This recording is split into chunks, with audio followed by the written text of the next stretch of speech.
ચાલો મિત્રો, હવે જોઈએ ન્યૂટનનો ગુરુત્વાકર્ષણનો સાર્વત્રિક નિયમ સદિશ સ્વરૂપે. બરોબર છે.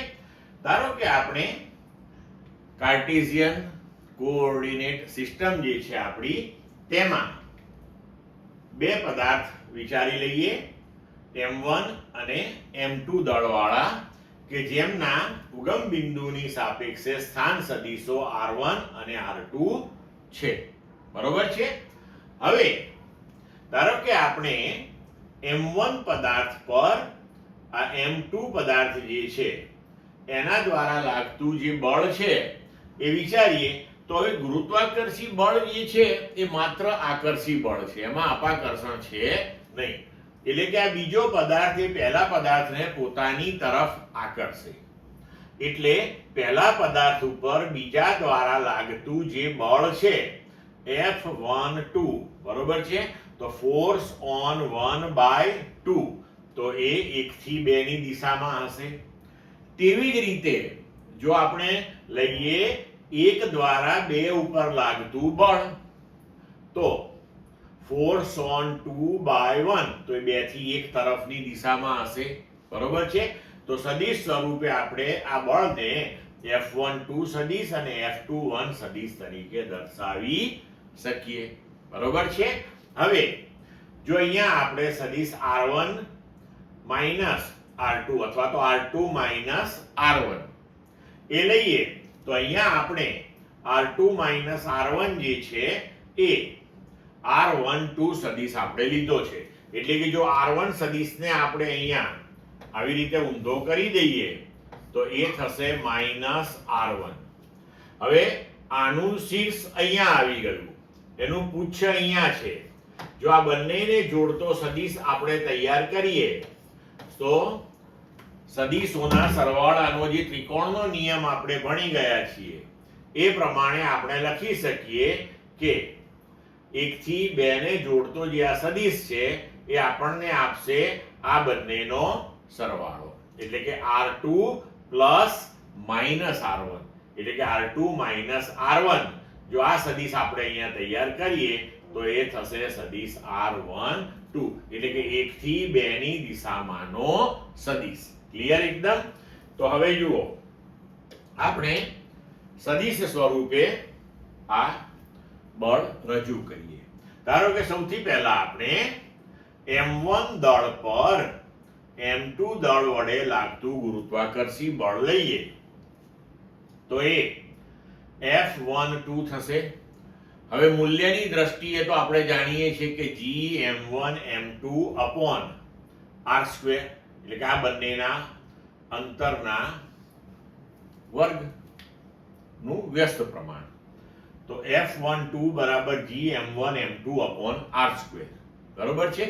આ અદિશ સ્વરૂપે માત્ર મૂલ્યની દ્રષ્ટિએ થાય, પણ આપણે હવે સદિશ સ્વરૂપ જોઈએ છે, તો ડાબી બાજુએ આપણે લખ્યો સદિશ F12. હવે એને સદિશ સ્વરૂપ આપવા માટે આપણે શું કરવું પડે? મૂલ્ય બદલાય તે ન ચાલે. તો આપણે હવે 1 થી 2 ની દિશામાંનો, કારણ કે 1 થી 2 ની દિશામાં બળ લાગે છે ને, તો એ દિશામાંનો એકમ સદિશ તૈયાર કરીએ, r12 કેરેટ. તો એના વડે એને આપણે ગુણી નાખીએ. તો જુઓ, અહીંયા આગળ આપણે r12 કેરેટ એકમ સદિશ દર્શાવ્યો છે. બરોબર છે. હવે આ એકમ સદિશ તો આપણે શોધવો પડે, તો એકમ સદિશ બરાબર સદિશ ભાગ્યા સદિશનું મૂલ્ય ભણી ગયા છીએ આપણે. બરોબર છે. તો હવે એકમ સદિશ બરાબર સદિશ, તો 1 થી 2 ની દિશામાંનો સદિશ તમે અહીંયા ઓલરેડી તૈયાર કરેલો છે, અને ભાગ્યા તેનું મૂલ્ય. તો એનું મૂલ્ય એટલે r12 એટલે r જ થયું. બરોબર છે. ઓકે.